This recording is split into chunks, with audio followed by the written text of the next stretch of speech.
So let's go ahead and get into it. So we're going to talk about the key features. And as I go through this, I'm going to switch from PowerPoint over to the actual software. So we're going to be able to show you a little more detail about each one of these features. So let's start off with the Hostess Seating, Reservations, and Wait List. Those are really all in one module. Those are included with the Aldelo Express software at no charge, as well all these modules that we're going to discuss today. So the Hostess Seating, Reservations, and Wait List, all being in the same module, allows you great flexibility.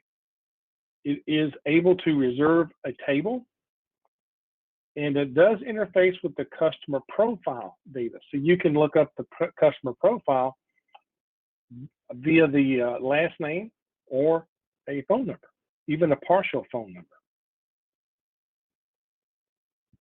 The customer profile looks like this. It has the ability to look up my partial phone number. I'll do that here in a moment. It does have VIP pricing, so this is where you can set your price levels for your different levels of customer. They don't have to be just the standard price. VIPs could be something like friends and family, would be them having their own price level, as well as any frequent shoppers, frequent diners. They too can have their own price level that is set within their profile. You then set up a discount level in the POS system for them to recognize and know what price level they are at. You do have the order history, the complete order history for that customer. You can sort that by status, meaning open or closed, server, type, and date. So the type would be a dine-in, to-go, carry out, delivery. So whatever kind of destination you have put in there would be sortable by type and obviously by date. You can reorder from this screen. So if you want to recall and order the same thing again, it's a one-button push to do it. They also have a dashboard. Now on this dashboard, you are able to see their top favorite items. That's the ones they ordered the most or the most frequent. And you'll see that list here. You do have total purchases, average purchase, number of transactions. Those things are all on the dashboard. So let's take a look at what we have here. This is my iPad. We're going to go ahead and enter the start an order. Let's go to the Hostess screen. To do that, go to the ellipsis and then touch Hostess.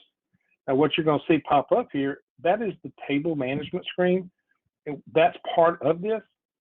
So let's take a look at right now the Hostess reservation and wait list. To do that, you're going to gesture. You're going to swipe left to right. And that will then get you into this area. Now, obviously, this has to be turned on in the back office, and the employee must have a Hostess job code turned on. So I've got it now set up to be for a reservation. I can touch the bottom right where it says New Reservation, and I have a choice of searching by customer name or by phone number.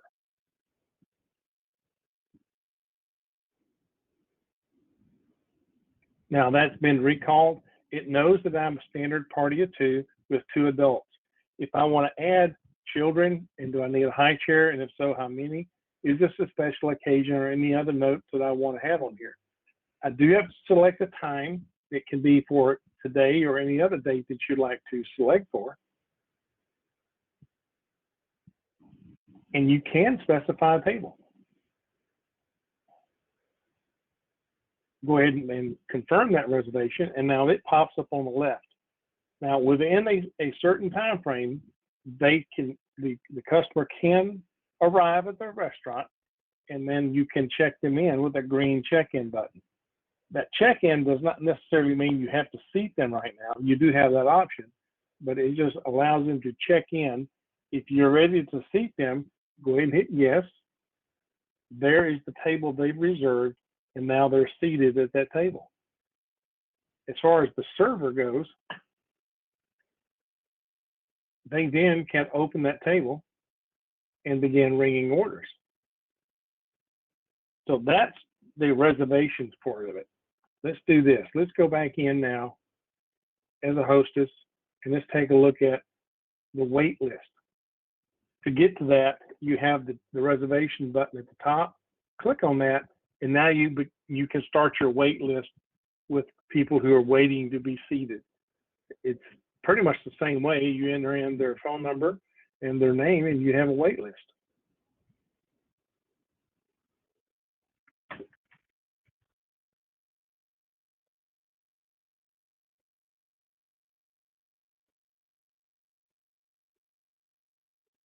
I'm going to enter a different phone number for this time.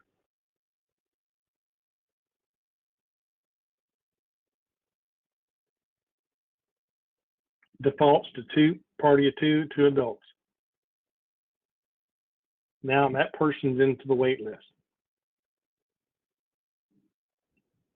When it comes their time, you can add them to as a seat party on the bottom left.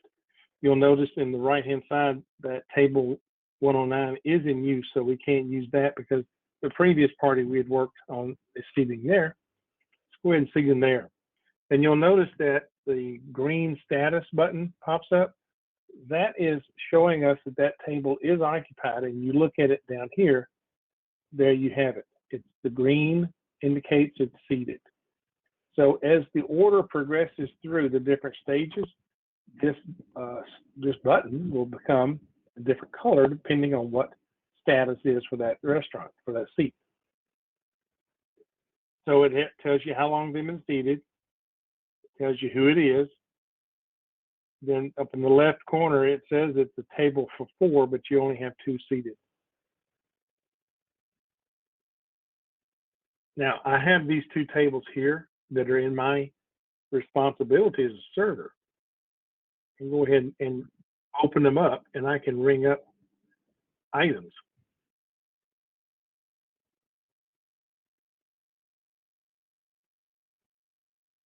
So now I have something on that table.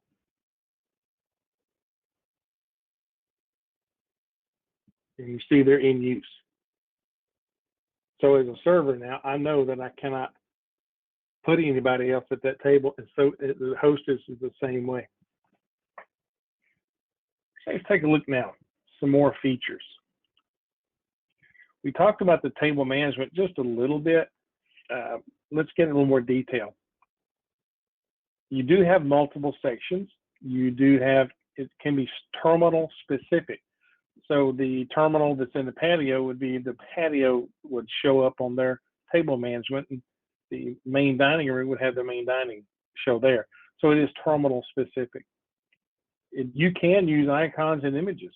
You do not have to use just the standard buttons, because as you saw, when you begin a transaction on the table, the icon goes away and the color then becomes the dominant, what you're seeing there. So let's take a look at that, a little more detail.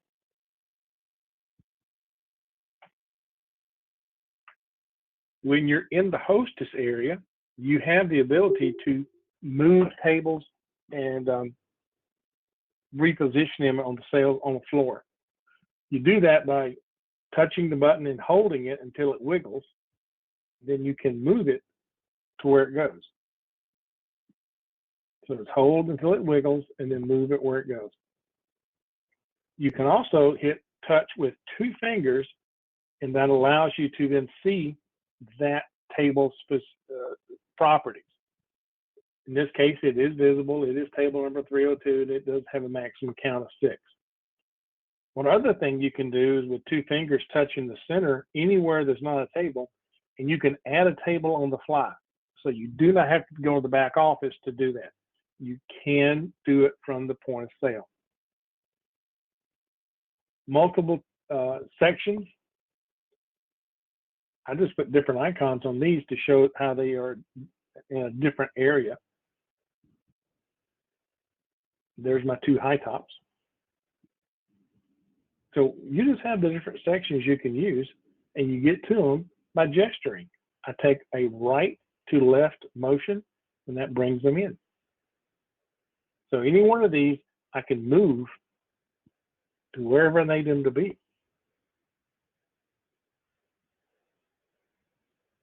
And it's not a straight, rigid, up and down graphic. It's not just, you can put them in some weird places. They don't have to be perfectly in line. This is something I definitely would show in a table service environment, even if they are a small operation, because this is one of the justifiable features. What you talk to them about is this system can help you better manage the tables. You know the statuses of those tables. You know how long they've been sitting there. If you go to a table or to a table management screen and you see that you have a customer that's been 30, 45 minutes that they've been seated and they haven't paid yet, then you probably need to check on that table. This allows management then to have a better idea of what's going on by table within their restaurant. And if they have a $20 average ticket, and if they can turn that table, just one table, one time more in that evening, they would, a table for two would be an extra $40 in sales. That adds up. So when you're showing this, you're going to show the ease of it, but you're also going to talk about the justification behind it and getting more turns. I have a question here in the chat. In table management, can you combine the tables? What you do is you can move them like this, but you are not going to, here we go. You're not going to be able to actually literally butt them together, and but that's how you join them, is getting close like that. Okay, yes. All right, Doug, you can combine guest checks. So you can combine the table 1 and table 2. You can combine guest checks.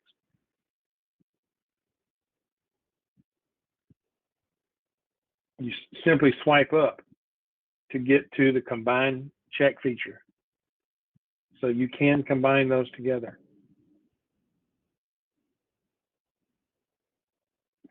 They're now combined. Just that simple.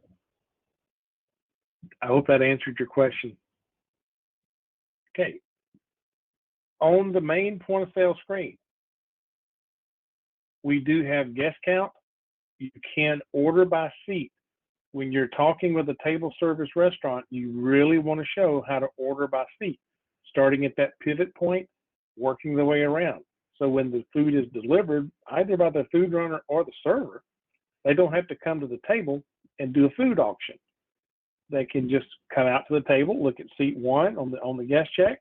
Seat 1 is delivered their food. Seat 2, 3, and 4. It just more professional look. We do have repeat round here in the system. We have a very wide ticket area, and that's on purpose. We do a lot of things in that ticket window other than just display the food, display the items. And we do some of this with gesturing.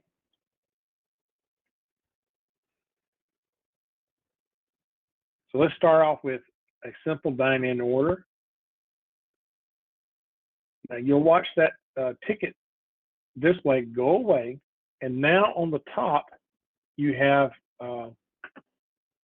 follow my little mouse here. You have this is now defaulted to seat 1.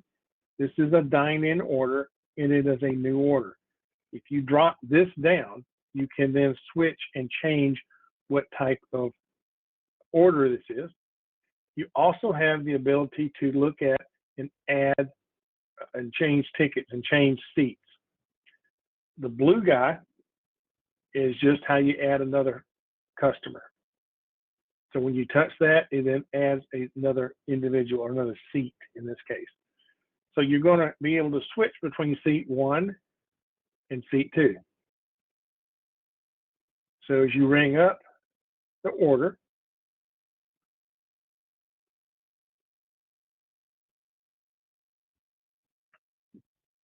that's now on the left-hand side. It's very hard for you to see on your screen, but that's where the order is now.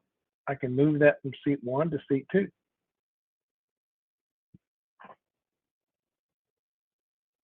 When I mention gesturing, that is because if I swipe right to left, I can then void that item.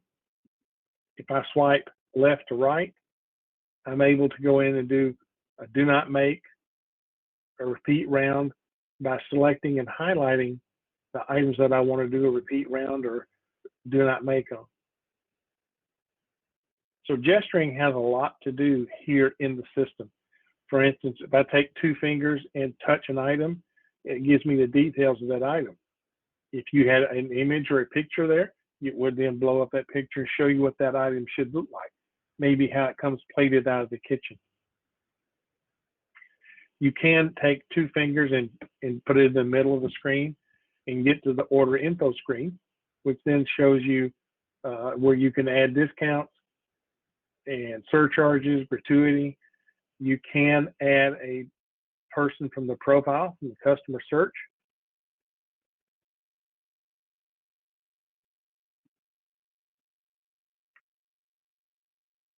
If I take 2 and swipe up, I can then add a group, a menu item, or a discount on the fly.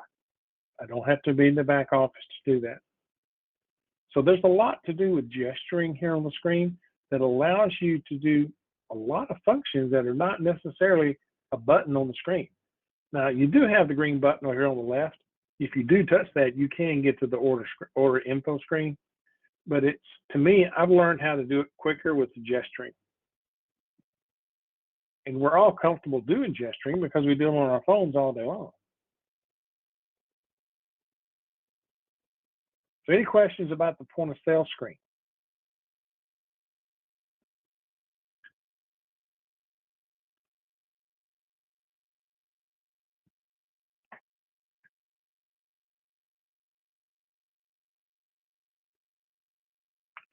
Okay. How many pricing levels how many pricing levels do we have? You have 3 VIP pricing levels that are automatic. Those are attached to a customer profile. But if you want to have different prices for different items during the day, it's kind of unlimited because we do have an advanced pricing module that allows you to do some really funky things with the pricing. And pricing levels for each order type. Well, we do have surcharges by some order types. So, and maybe in a way, yes, we are able to have a delivery charge, a surcharge by order type. Maybe that's what you're looking for. You can actually set the price as well for a different price for take-in, dine-in, delivery, online ordering, R-tab. So you can have that same item can have a different price based on the order type. As Jerry was mentioning, you can have a different price based on time of day. So that's actually in there as well. So you can definitely do that. Doug was asking, can you do a band night and need an extra 25 cents?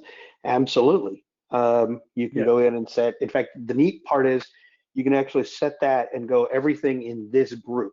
So let's say everything in your beer goes up by either a percentage or a dollar amount. And so absolutely you can do that. And in your case, Doug, it goes back at 3 a.m. At 3:01, it goes back to the original price. Same thing with a happy hour. You're talking about an entertainment hour. All those different pricing, there's not really a limit. It's just your imagination, what you want to come up with. So we do have forced and optional modifiers. A forced modifier is a requirement, like a steak. You would want the temperature to be a forced modifier, but then your side items would be optional. So that's really the main difference. There are min-max. So if you have a 3-topping pizza, the first 3 are free. Anything after that is a charge. So min-max modifiers. You also can type custom instructions from the screen. So you do have the ability to make up some kind of additional modifier, additional instruction, and then you are able to edit modifiers. even after you've entered them into the system, anytime before you send the order to the kitchen, you can go back and remodify that item before you send it. That's a very powerful feature.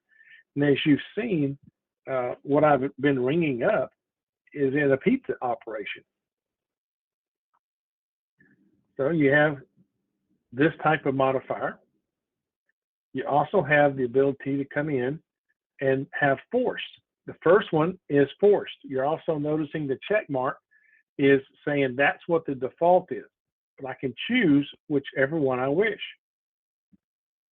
Choose the crust type, the sauce type, and when I hit next, I can then choose my toppings. In this case, left half, right half, third. You can do it this way as well, and just pick the ones you like. Once you hit done, now that item is entered. But if you'll notice right there, there is a salt and pepper shaker. That tells me I have modifiers on that item that I can go back to. So I just touch the salt and pepper shaker, and it allows me to go back and make any changes that I'd like to do before I enter. And you can do this multiple times. I just hit that button with 2 fingers, and now I'm able to go double on that one. That's another feature we have. Anytime before I hit send, I can go back and change that. So any questions on the modifiers?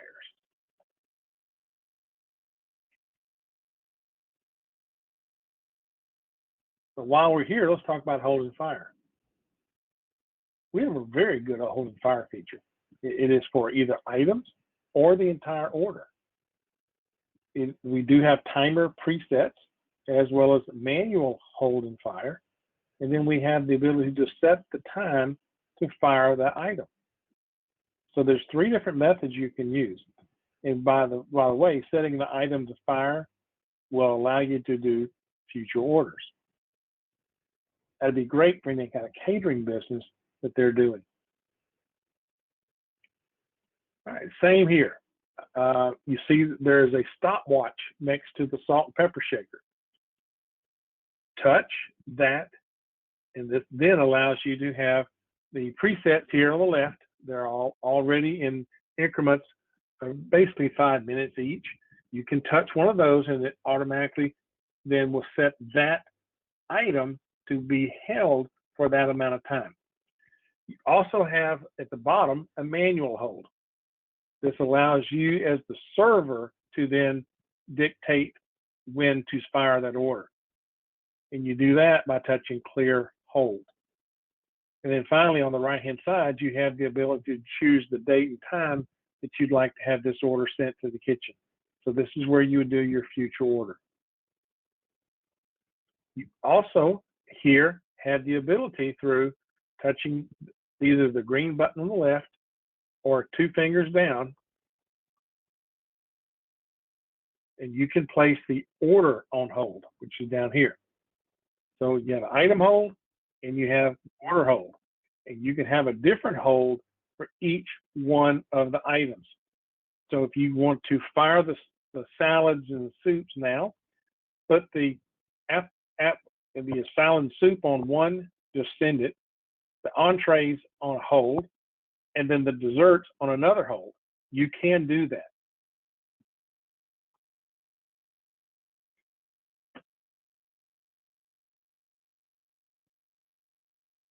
All right, any questions about hold and fire?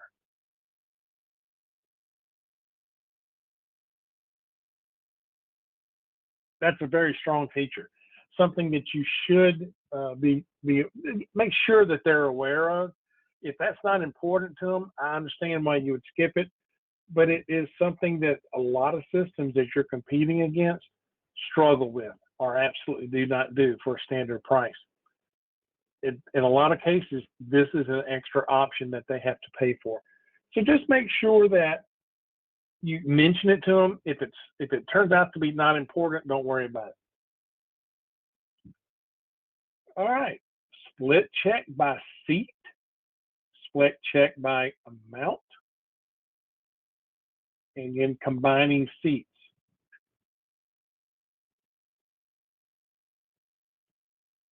All right, we're back to that same order.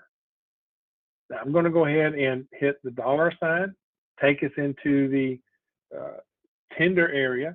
In this case, you can touch the button split by seat if they have more than one seat.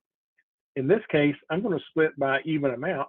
And what I'm going to do is right to the right of that one, there's a plus button. I'm going to touch that. And now I've just put a 2 in that number box, and I've split it as equal as I can between the two seats. Sometimes you'll get a penny more on one seat than the other. That's just the way that is.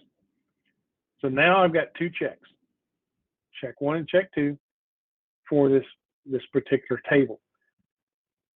Well, you can clear one, and the other one can still sit there and eat, drink, and be merry, and just continue on, and you can continue to add to their ticket. Or you can close out right there. Now, I did show earlier how you can combine checks. But this is also where if you have a table for 4, which is 2 couples, you split by seat, and then you combine the couples back together. That's how you manage a 4-top that's 2 couples. You go ahead and split by seat, and then you take seat 1 and 2, combine them, and now you have that couple on one guest check. All right, any questions about split item or split check and split amount? Okay. Jeff, I'm seeing you chatting in there. You got anything we need to bring up? No, I think we're good. Okay. And you were right. I have some here that are mentioned, but I'm not going to go into the details and show these. The Mesa Plus, I'm not going to get into today. We cover that pretty much over like 2 or 3 different weeks. But gift card is essential. With the Mesa, you have the ability to do gift cards with a plastic card that has the QR code printed on it, or you can do it electronically with the Mesa app on that person's phone. So you have the choice of different methods. If they want a traditional plastic card, they can do that. Some people like the idea of having that plastic card so that when the customer opens up their billfold or wallet, they see that logo for that restaurant as a reminder to go back. Others like to have them with the app so that they then can track their balances there and place the orders online.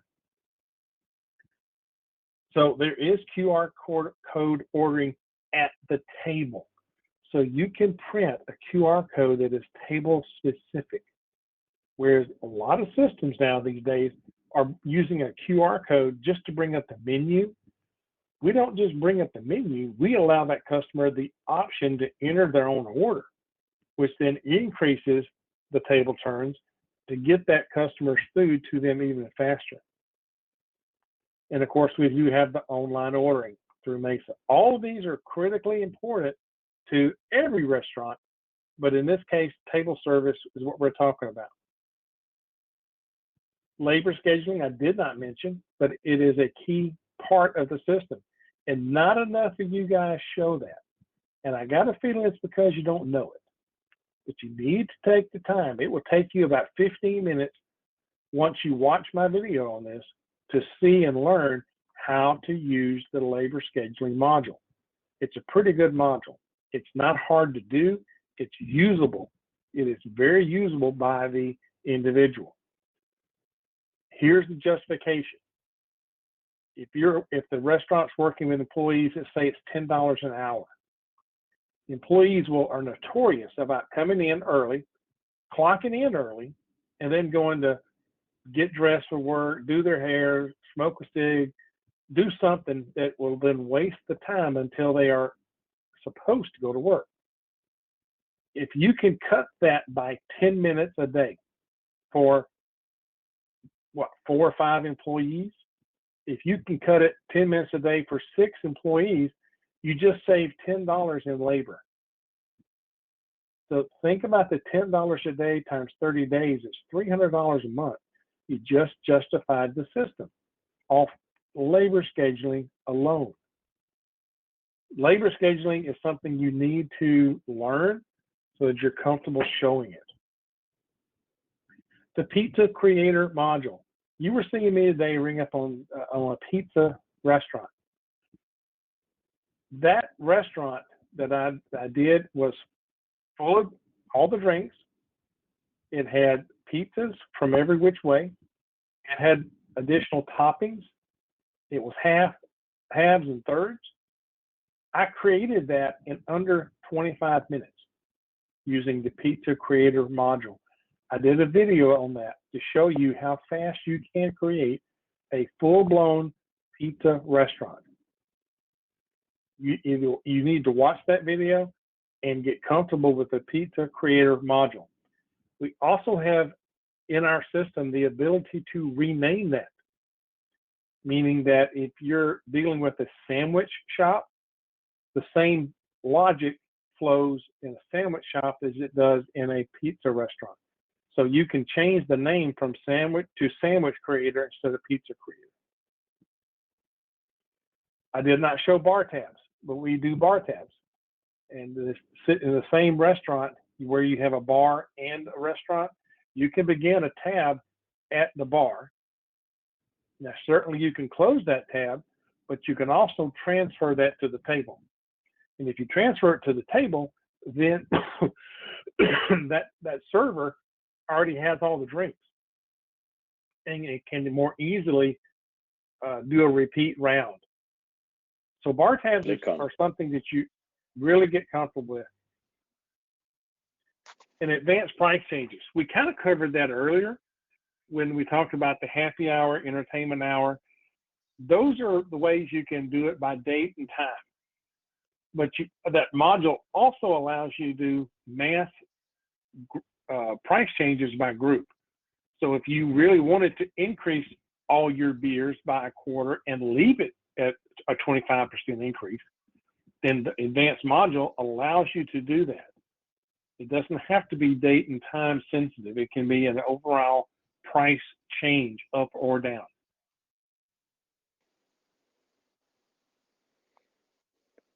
Order at the table.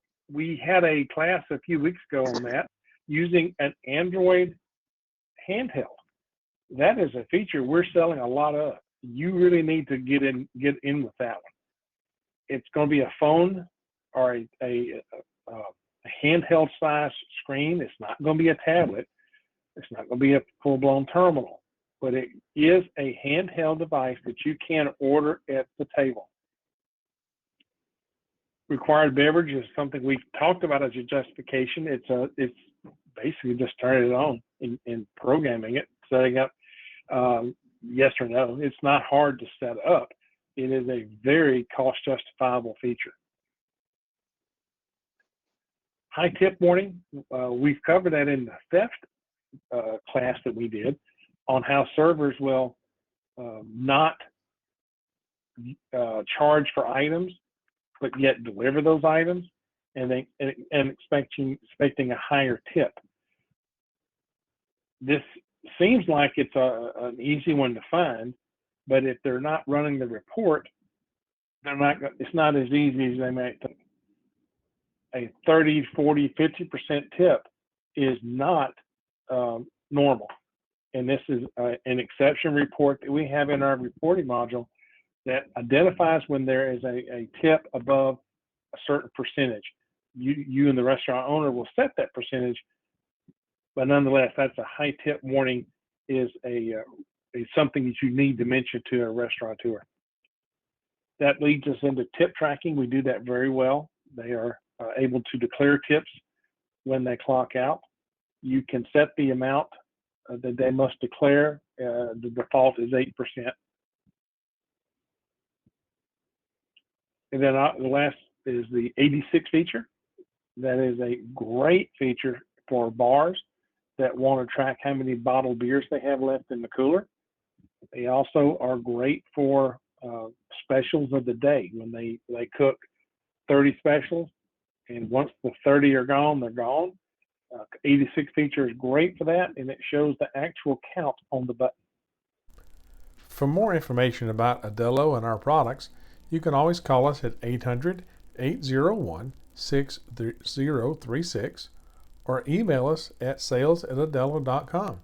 If you have a support question, email support@aldelo.com, or you can check us out at the family of websites that we have, Aldelo.com, AldeloPay.com, and the Aldelo Express.